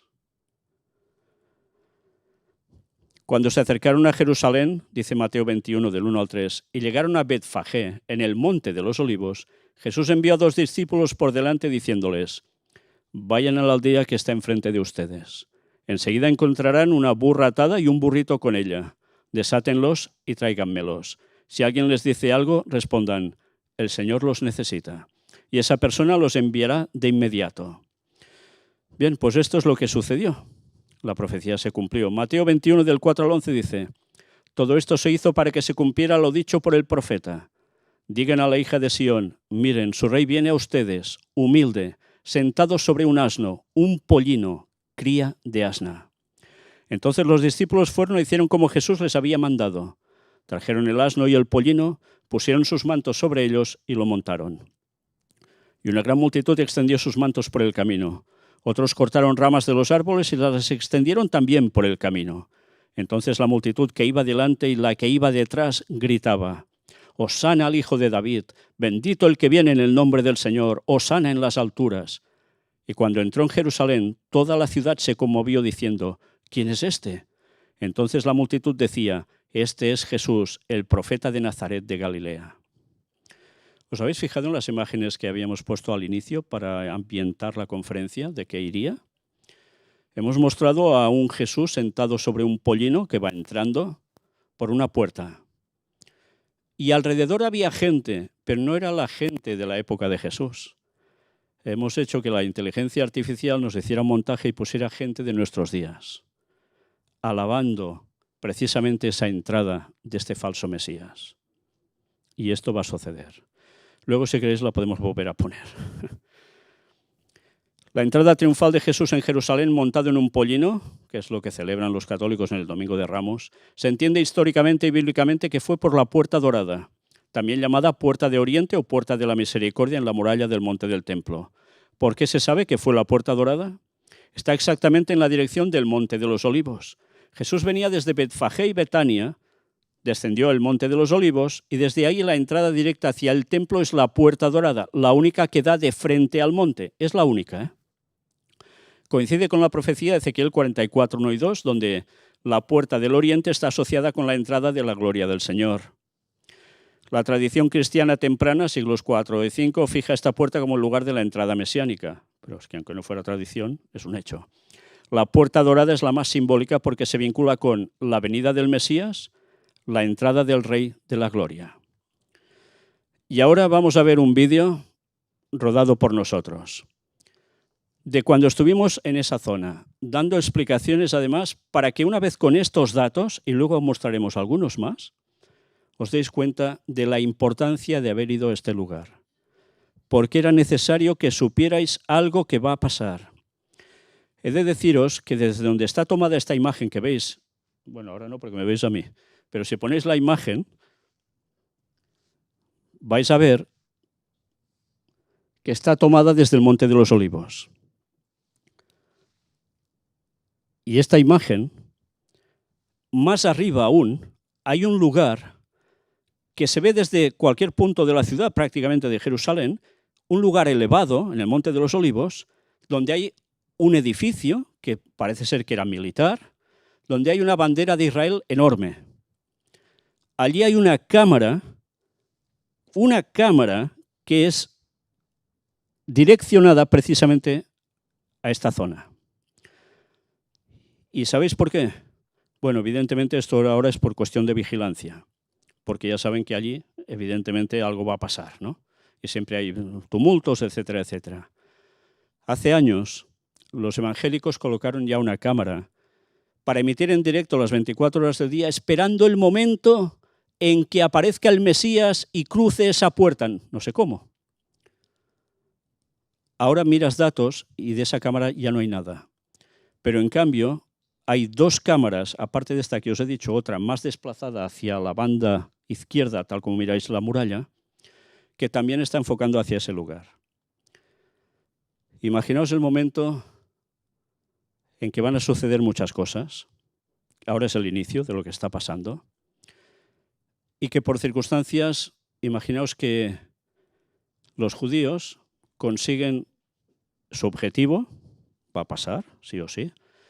Todo ese cementerio musulmán esté fuera y esa puerta sea reventada de algún modo para que por allí pase Satanás haciéndose pasar por Cristo, viniendo desde el Monte de los Olivos y cruzando por esa puerta. Y quizás con ese Elías que dicen ellos delante. Ese Papa quizás, que estará mandando a su lado. ¿Os imagináis esto siendo transmitido por todo el mundo?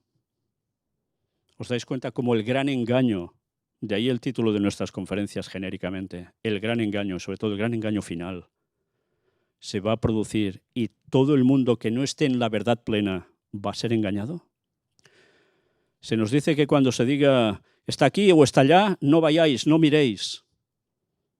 La gente va a ser seducida por esa imagen. Va a ser terrible porque es la perdición automática para millones y millones de personas que queden con vida en esos momentos.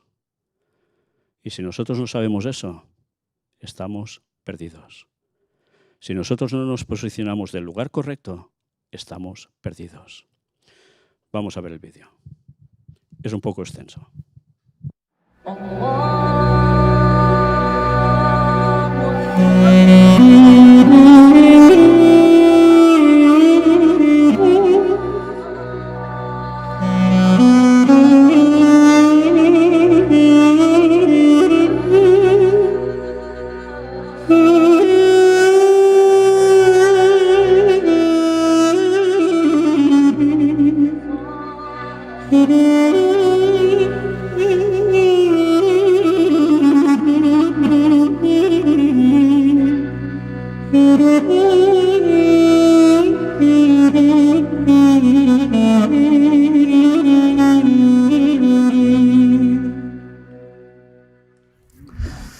Después de tantos años, hemos venido al lugar del cual hemos hablado muchísimas veces. Todos nosotros hemos hablado de eso. Y ya sabéis, tiene que ver con lo que tenemos ahí detrás nuestro. En un lado, una mezquita.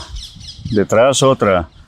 Al-Aqsa, el Domo de la Roca. El Domo de la Roca, el lugar donde precisamente se considera que era el sitio donde estaba ubicado el lugar santísimo. De ahí que cuando quieran levantar aquí el tercer templo, evidentemente esto sobra. Habían dicho que en unos nuevos planos podía llegar a aparecer, en unos estudios que habían hecho, que se podía disponer todo de tal modo que la mezquita no hiciese falta tocarla. Pero ahora ya han mostrado que no. Hemos recogido incluso un plano donde aparece la ubicación de la mezquita y donde estaba también ubicado el lugar santísimo para los hebreos o los judíos, con lo cual evidentemente algo va a pasar aquí y ya sabemos qué va a ser.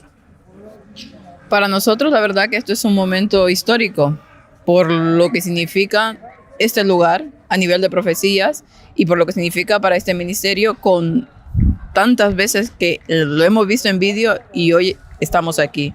Entonces son momentos bastante emotivos por eso, por el significado que tiene todo eso a nivel profético y cómo veremos que de aquí a poco las cosas aquí cambiarán y mucho.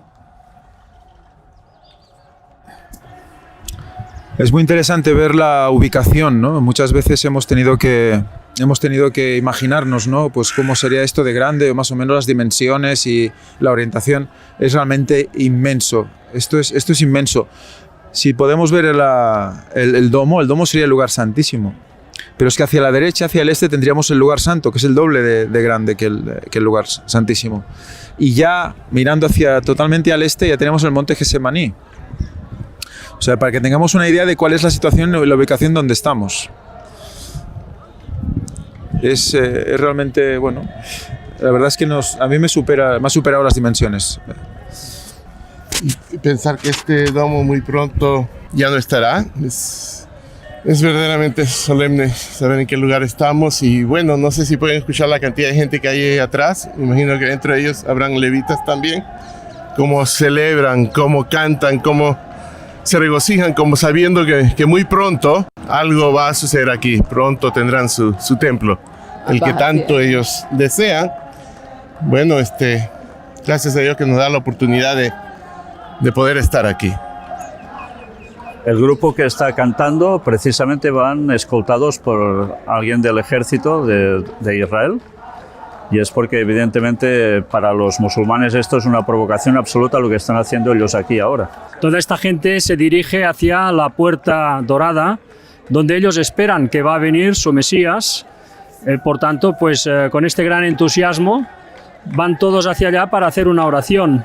Ellos ven a tocar ya ese momento, bueno, que ellos pues consideran que va a venir su Mesías. No aceptaron a Jesús y su Mesías pues va a venir por esa puerta, se va a presentar en este templo y desde ahí va a gobernar todas las naciones y las naciones van a venir a adorar aquí. Por tanto, estamos viviendo momentos históricos como nunca, jamás, en fin, se habían visto, y tantos que habrían querido ver estos últimos tiempos, pues mira, nos va a tocar a nosotros poder ver todas estas cosas. Muy bien, pues estamos orientados hacia justamente el oriente, hacia el este de la explanada de las mezquitas. Ahí estamos viendo el Monte de los Olivos. Si nosotros pudiéramos ver más allá, veríamos al fondo del final de todo, veríamos Jericó. Jericó es de donde venía Cristo cuando entró en Jerusalén, cuando hizo la entrada triunfal. Pasó por Betania, que está justo un poquito detrás de esta cima que vemos aquí, y debió bajar por un camino parecido al que vemos ahí, entre las tumbas, porque eso es un cementerio, vemos esos coches de color blanco, pues por ahí debía venir, bajar y entrar por la puerta de la Misericordia. El jardín de Getsemaní parece ser en una ladera de esta montaña, ahora este árbol lo debe tapar, está por ahí bajo el jardín, donde hay una iglesia que se erigió para conmemorar el lugar. Y ahora, pues bueno, ahora Víctor os va a comentar algo más. Pues como os decía Ángel, desde esta parte de arriba, la zona del Monte de los Olivos, el Getsemaní un poco más abajo, desde allí alguien va a pisar el suelo y teóricamente el mundo creerá que es el Mesías. Lo van a creer judíos, lo van a creer cristianos. De hecho, no sé si llegáis a oír ahora a las personas que siguen ahí cantando, judíos, celebrando que va a entrar por allí el Mesías.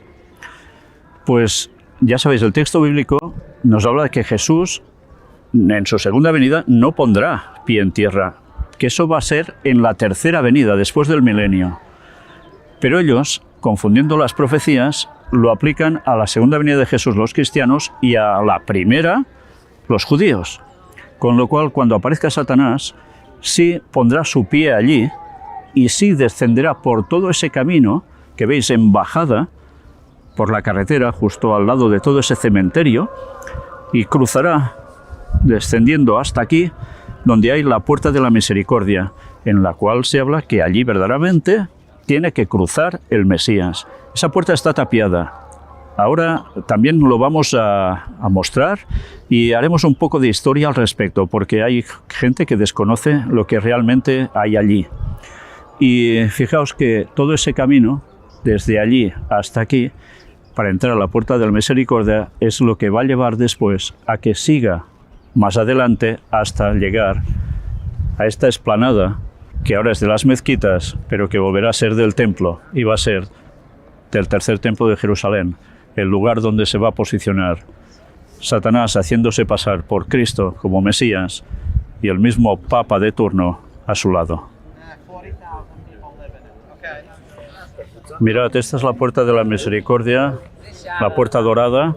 Esta es la parte trasera porque en verdad la auténtica puerta está a tocar la muralla. Si miráis por los laterales se ve la muralla.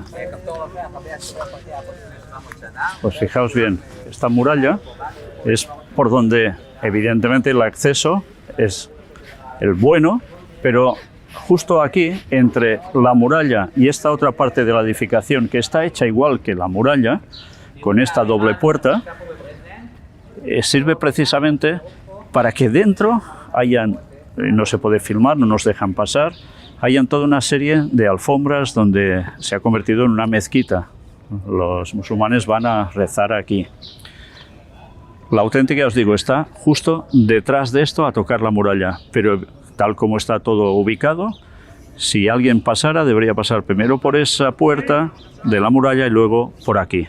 Y ya desde aquí pasar directamente subiendo por estas escaleras, se supone, si es que aún estarán, hasta arriba, que es donde hay ya la explanada de las mezquitas. Este es el camino que Satanás debe hacer simulando ser el Mesías. Creo que será un momento bastante impresionante para el mundo el verlo cumplir. Podemos imaginarnos nosotros ahora mismo cómo Satanás entrará por aquí y llegará hasta la zona del tercer templo. Pero claro, vivirlo, la realidad, será muy impactante. Y creo que nosotros aún no dimensionamos esos momentos tan impresionantes. No se puede acceder por la escalera, ya nos han dicho que estaba totalmente prohibido. Y lo único que se puede hacer es mirar por alrededor, por la zona donde precisamente será todo. Desde la muralla irán pasando por aquí hasta allí.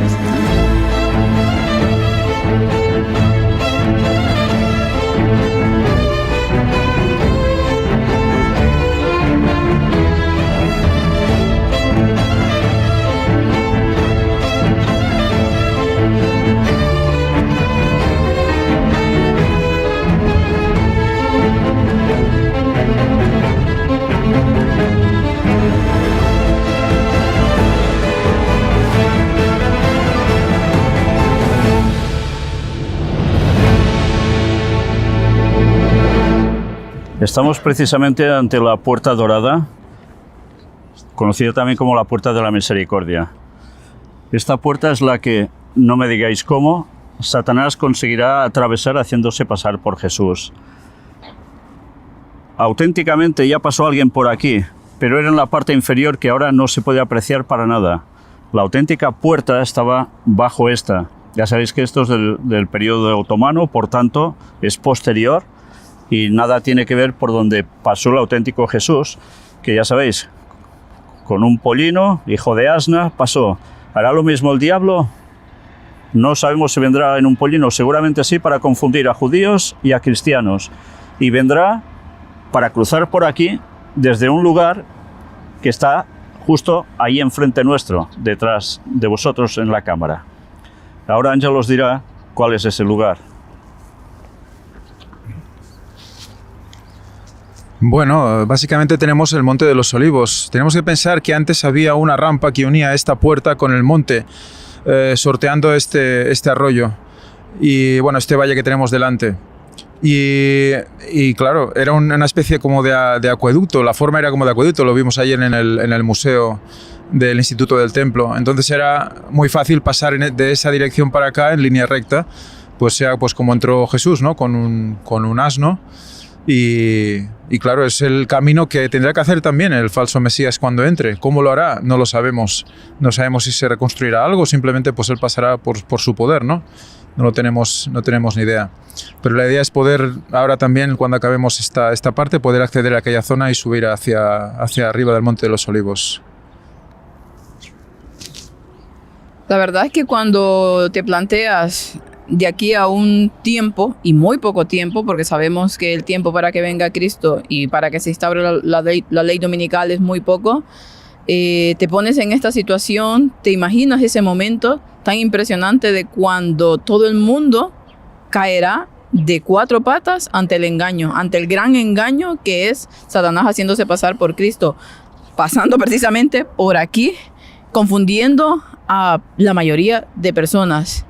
¿Y los escogidos caerán también en este engaño? Bueno, la Biblia lo habla, ¿no? Si fuese posible, engañaría incluso a los escogidos. Por eso tenemos que estar firmes para no caer en ese engaño. Que aunque parezca que lo sepamos todo, sabemos que el enemigo tiene un poder muy grande. Y si no estamos anclados a la roca que es Cristo, vamos a ceder fácilmente. Víctor mencionaba que quizás Satanás vendrá montado en un pollino, pero aparte me gustaría añadir también de que quizás también vendrá con las marcas en la frente de la corona de espinas, con la cicatriz en su costado, en sus manos. La imitación va a ser perfecta. Estamos a muy pocos años de esto, 4 años en verdad. Y una vez más, sí, por aquí entrará Satanás haciéndose pasar por Cristo. Recuerden que el templo está ahí atrás. El está al frente, que es por donde el verdadero Señor regresará sin pisar suelo en muy poco tiempo. Sí, también ya para añadir algo, pues desde luego ver cómo también hay muchísimo mundo cristiano, concretamente evangélicos, que están esperando que realmente este momento acontezca, y también personas que se profesan cristianas van a ser engañadas en ese momento. Ya nos advertía, como decía ahora Fanny, que incluso los escogidos serán engañados. Pensemos que se reportaba hace un tiempo, unos años, cómo había una cámara filmando esta puerta, una cámara puesta pues por el mundo evangélico para poder estar en todo momento al tanto de cómo andaba la puerta, si seguía cerrada o en el momento que se abriera poder ver esa situación. Ahora parece que no hay información acerca de esto, pero en su momento estuvo en marcha. Realmente vemos como todo el mundo evangélico está realmente pues también pendiente de todo esto, ¿no? El engaño va a ser prácticamente general. Bueno, también una cosa que ya se ha dicho alguna vez y que bueno, es muy interesante saber también el por qué estas tumbas musulmanas, pues este cementerio musulmán se hizo aquí en su momento, porque los musulmanes, sabiendo de la profecía judía de que el Mesías tenía que entrar por esta puerta, y como los judíos saben que la tierra contaminada por un cadáver es una tierra, pues eso, contaminada, pues el Mesías de esta forma no podría pisar esta tierra para entrar por esta puerta. Ellos hicieron todo lo posible para cerrar la entrada mediante este cementerio que lo contaminó, este cementerio musulmán, y también tapiando directamente la puerta. Y pensemos que todo esto, como decía Fanny, va a suceder en muy poco tiempo. Imaginaos cuando venga Satanás haciéndose pasar por el Mesías, poniéndose allí, vendrá en su nave. El caso es que pondrá su pie y desde allí vendrá hasta aquí. El engaño será tan brutal que es que prácticamente va a caer el mundo entero, incluso, como no, la gente del Islam, que quedará anonadado ante esto. Se está buscando el comunismo por todos lados. Si eso no se termina de conseguir de un modo, se termina de conseguir de otro. Y pensad que nosotros llevamos siempre aquí Maranata 2031, cuando va a regresar el auténtico Señor. Pero Satanás vendrá un poco antes. Y si no sabemos ese engaño preparado ya de antemano, lo más fácil es caer en ello, por más creyentes que digamos que somos. Interpretar mal las profecías lleva a la perdición. Y ahora iremos a mostrar el lugar donde aproximadamente aparecerá Satanás, entre otros puntos de la tierra, y otros demonios también haciéndose pasar por Cristo. Pero desde ese lugar no sabemos exactamente cómo lo hará, llegará hasta aquí. Seguramente si esto no está, no habrá ese prohibitivo terreno que no puede ser declarado lugar santo para pasar porque hay cuerpos de muertos o restos de muertos en cementerio. ¿Qué pasará aquí? ¿Va a desaparecer esto de algún modo? Probablemente. Los conflictos en esta tierra ya sabéis cómo funcionan y cómo deben funcionar para que al final se pueda posicionar Jerusalén como el lugar del centro de la paz mundial. Jerusalén como tal, como nombre, y esperando el milenio, precisamente los 1000 años de paz desde aquí.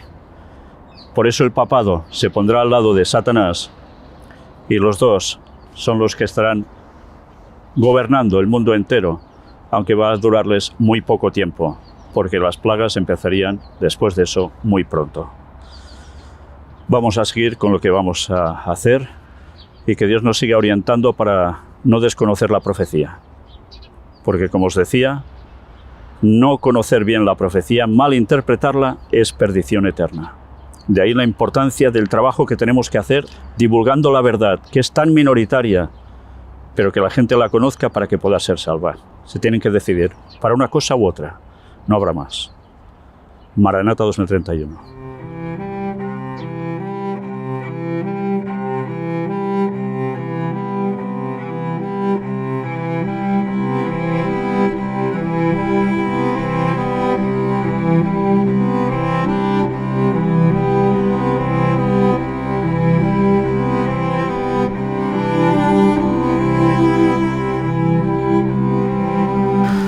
Desde esta perspectiva del Monte de los Olivos, estamos casi en la cima, podéis contemplar directamente la puerta dorada, o puerta de la misericordia, la que está cerrada, y cómo detrás veis el domo de la roca, con la cúpula dorada. Desde aquí, de un modo u otro, Satanás pasará, cruzará el valle de Cedrón, entrará a través de esa puerta, y finalmente llegará al lugar que será, como no, el tercer templo de Jerusalén, donde se instalará para reinar en este mundo, entre comillas. Poco le va a durar todo esto, desde luego.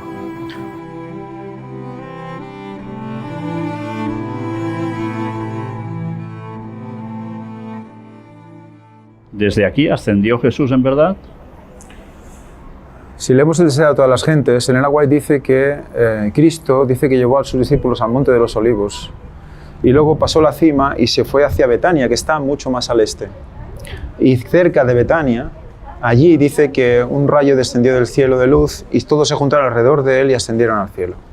Por lo tanto, este no sería el lugar de la ascensión. O sea, una cosa es la ascensión y la otra, donde vendrá Jesús. Sí que pisarán el Monte de los Olivos en su tercera venida. Pero la ascensión no fue desde aquí.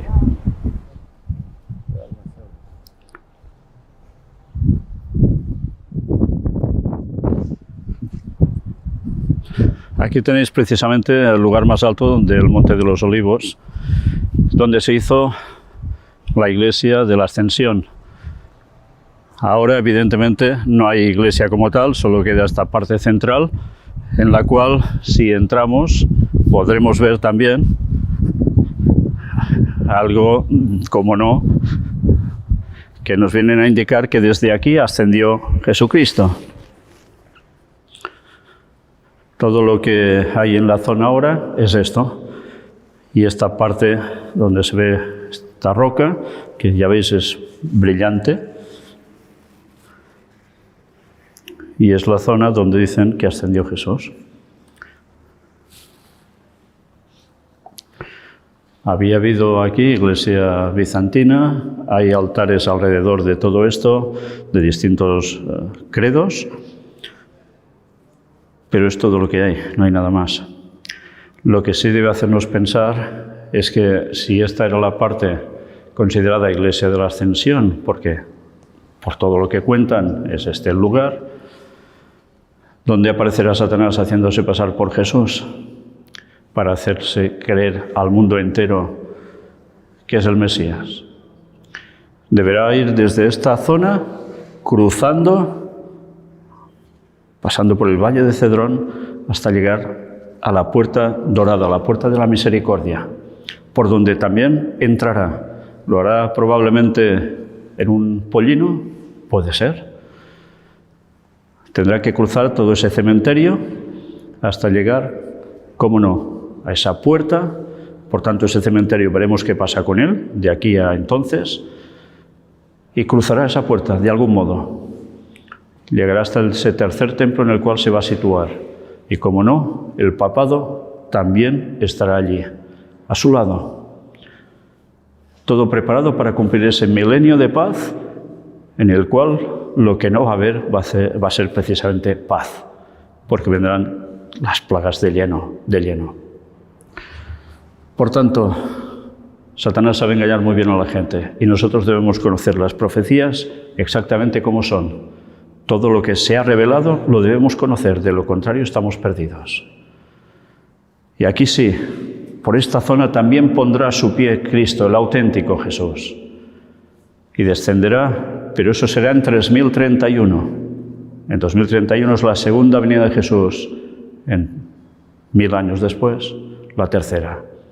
Y aquí sí que pondrá su pie en algún lugar, y esto se partirá y será una gran llanura donde se instaurará la nueva Jerusalén, que será de kilómetros y kilómetros, impresionantemente grande, y es donde habitaremos, pero también donde habrá, cómo no, la resurrección de los impíos, y donde Satanás va a decirles: yo os he resucitado, vayamos a por ellos. Y ese será el fin definitivo del mal y de Satanás, que será el último en perecer. Pero todo esto es la historia que va a acontecer aquí. Pero fijaos qué diferencia, creerlo en una época o creerlo 1000 años después, cuando acontecerá la conclusión de todo este mal. La diferencia, Satanás sabe engañar y casi todo el mundo va a picar el anzuelo. Por eso vamos a decir, Maranata 2031, antes vendrá Satanás, muy poco antes, pero luego nos espera lo mejor, a pesar de la persecución a muerte. Los 144.000 quedarán vivos. Y luego, cómo no, en la segunda venida de Cristo resucitarán los suyos y juntos iremos con Él arriba, donde hay la nueva Jerusalén que después descenderá aquí, en el cielo a la tierra. Ya nos queda poco para eso. Y he de repetir, Maranata 2031.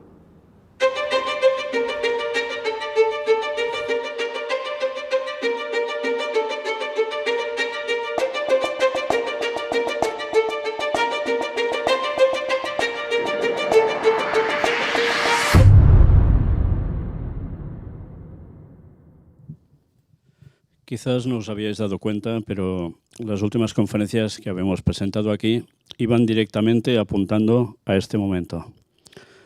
Casualidad que precisamente cuando tocaba hablar de estos temas hayamos podido ir a esa zona, documentar todo esto y exponerlo.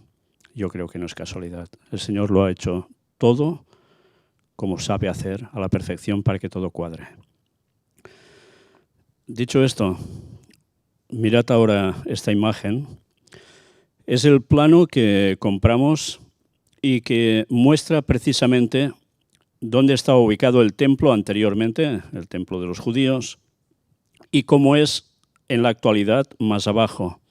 Si os dais cuenta, en el lugar donde había el templo, sobre todo, ya sabéis que el templo era el lugar santo y el lugar santísimo, la parte donde estaba el arca de la alianza, que pronto vamos a mostrar algo. Si os dais cuenta, si os fijáis, justo en la línea que va descendiendo verticalmente, ahora hay el domo de la roca. ¿Queréis verlo más ampliado? Aquí lo tenéis. Justo en esa ubicación. Sabéis, los planos se hicieron por parte de los Rothschild para ubicar dónde va a ir el tercer templo de Jerusalén. Durante un tiempo se decía, no, puede ir más para acá y no hará falta mover la mezquita para nada, ni hacerla volar. No, los planos al final indicaban justo esta posición. Por tanto, la mezquita no podrá estar allí. Por tanto, esta guerra ya sabéis de qué va. Y no parará nada de esto hasta que se consiga su objetivo. El gran Israel, ¿cómo no? Sin palestinos, árabes, musulmanes, que obstruyan nada de esto, ni ninguna otra persona del mundo del Islam que se oponga. Por eso se va a construir el templo. Por eso esa guerra, que no parará hasta que todo eso suceda.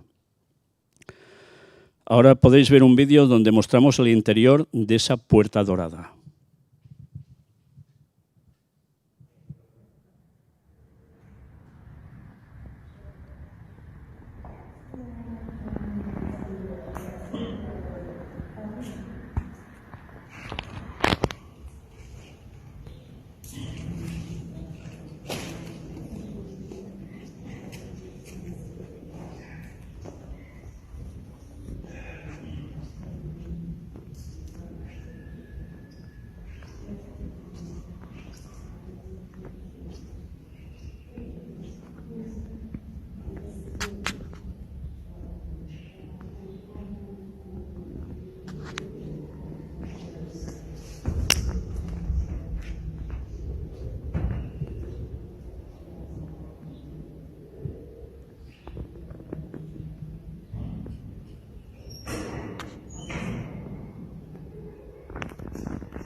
Este vídeo evidentemente no lo filmamos nosotros.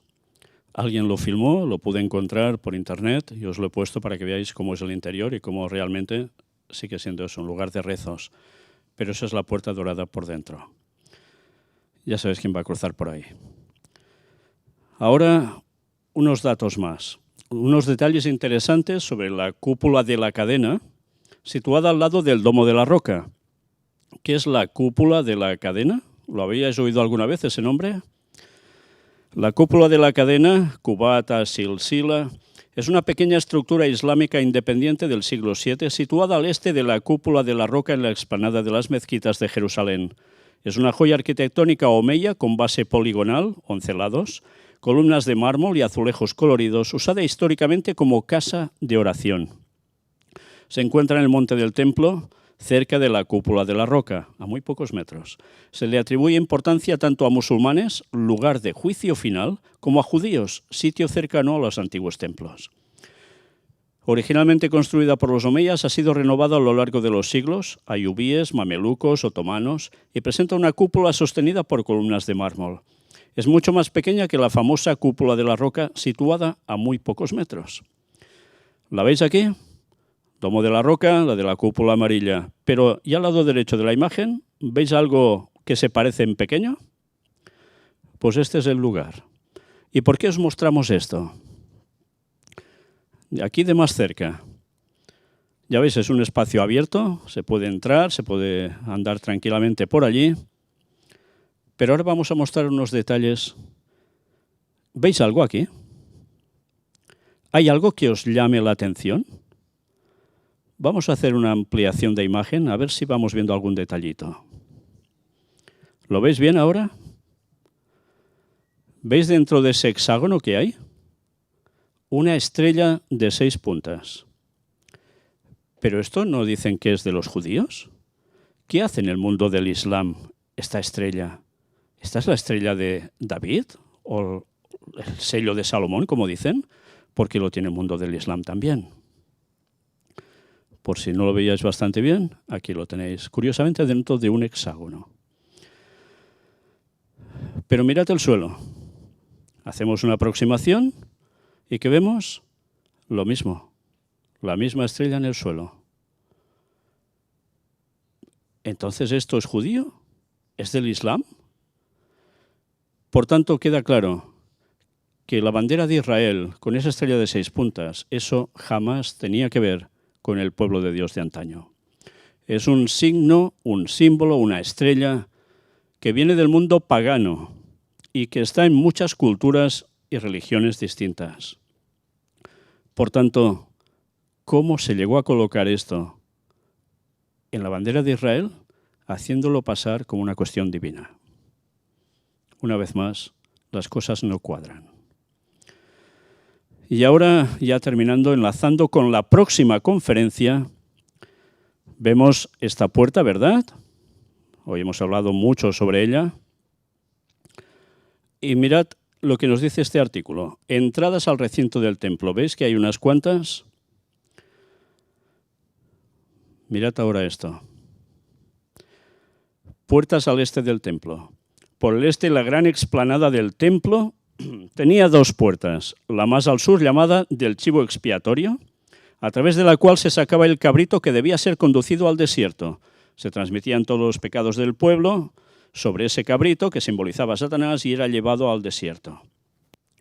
Es una profecía simbólica de lo que le pasará a Satanás durante esos 1000 años en que la tierra estará destruida, sin gente, estará solo con sus ángeles caídos, no podrá engañar a nadie y quedará como en el desierto. Pero después recibirá su paga final y su muerte. Esta puerta, aunque no conducía directamente a la plaza o explanada del templo, sino a los sótanos, debía poseer una escalinata alta, pues por esta zona exterior del monte del templo el desnivel es muy fuerte, debido a que se trata ya de la ladera del torrente Cedrón, que es esa parte de valle que hay. Sí, es el lugar de más desnivel de toda la parte de Jerusalén de las murallas. Por tanto, por eso Ángel antes decía, ese acueducto que parece que había, que cruzaba del Monte de los Olivos hasta allí. La segunda puerta más al norte era la puerta de la vaca roja. posiblemente a la altura del cuerpo central del santuario. No se sabe si se trataba de la que los textos llaman Puente de Susa, que también podría ser, según algunos, la de acceso al atrio de las mujeres dentro ya del templo. La cremación de la ofrenda, de Números 19:2 al 4, se llevaba a cabo sobre el Monte de los Olivos. Mirad el dibujo. Puerta del chivo expiatorio, aquí a la izquierda. Es la parte más alta de la muralla donde teóricamente se dice que había el pináculo del templo donde Satanás tienta a Jesús para que se tire y los ángeles lo socorran, etcétera, etcétera, y Jesús no cae en eso, ¿no? Pero, ¿qué señalan como puerta de la vaca roja? La que precisamente era la puerta dorada, la puerta de la misericordia, conocida también como la puerta de la vaca roja. Los judíos no han aceptado a Jesús. Los judíos, y eso lo presentamos, estaban hablando de que tienen que sacrificar una vaca roja y con sus cenizas purificar el templo, la explanada del templo y al pueblo. Y así pueden levantar el tercer templo de Jerusalén. Jesús pasó por esa puerta. La profecía decía que tenían que hacer ese sacrificio en su momento. Ya no han tenido más vacas rojas desde hace 2000 años. Eso lo presentamos, no sé si en la primera conferencia aquí, directamente en público. No saben por qué tienen que hacer ese sacrificio, dicen. Pero trabajan para tener esas vacas, como os mostramos ya tiempo atrás. Porque esa vaca roja simbolizaba a Jesús. Roja de sangre. Jesús era esa vaca roja, era su símbolo. Curiosamente pasó por esa misma puerta. Pero estad atentos, porque precisamente el próximo tema será este. Las vacas alazanas en Silo. Estuvimos en ese lugar. Vais a ver cómo no es ficción, esas vacas existen. Ya no hay 5, hay solo 4. Una fue sacrificada, como os mostré en imágenes en otra conferencia, porque había sido declarada impura, le habían salido unos pelitos blancos. Ahora les quedan 4 que teóricamente son puras. Esto no son bromas. Las tienen preparadas para que si sale una apta para el sacrificio, lo tendrán todo a punto para poder levantar el tercer templo de Jerusalén. Por eso se están dando prisa en esta guerra que no parará hasta que consigan sus objetivos. Esto difícilmente os lo van a contar las noticias, pero esta es la verdadera causa. Sí, va de petróleo, de gente que se enriquecerá, de gas, crisis, para que la gran potencia Estados Unidos quede como el número 1 absoluto, con el poder del papado a su lado. Pero la gente no sabe que detrás de todo esto se busca levantar el tercer templo de Jerusalén. Algunas voces ya se levantan, gracias a Dios, empezando a decir esto, dentro del mundo evangélico incluso. Nosotros lo sabemos de hace muchos años, que esto iba a acontecer. Y vais a tener la prueba, porque estuvimos en ese lugar y filmamos la explicación que nos daban allí. Desde luego, ya veréis que será un tema interesante, porque de una de estas vacas, si es que no tienen más alguna otra escondida en otro lugar, depende del mundo, en definitiva. Impresionante, ¿eh? Lo que va a pasar en el mundo tiene que ver con una vaca. Y todo por las gracias de estos señores que no aceptaron a Jesús como el Mesías. Pues nada, os dejamos aquí y... ¿Sí? Dissabte, 14 de març, a les 17 hores. La sala de conferències i museu El Gran Engany presenta Les vaques alatzanes de Silo. 4 vaques roges deuen superar la prova que uns rabins els hi faran per a ser una d'elles apta per a complir un propòsit que fins ara no han aconseguit en 2000 anys.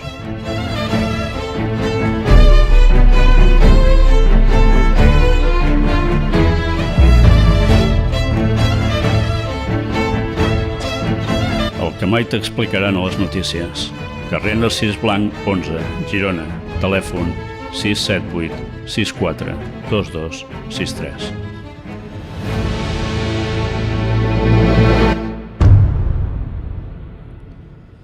Os seguiremos mostrando durante las próximas conferencias lo que hemos ido filmando en todos esos lugares, porque hemos ido a lugares que eran objetivo clave para nosotros, para poder mostraros todo lo que hay detrás de lo que está aconteciendo y que era profecía.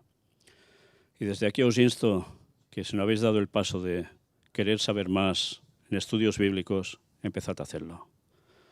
Porque realmente cuando os digo que el tiempo se acaba de verdad. Y quien no esté del lado correcto se va a perder la vida eterna. Por eso os mostramos esto. No era para viajar porque sí. La salvación depende de conocer estas cosas. Gracias.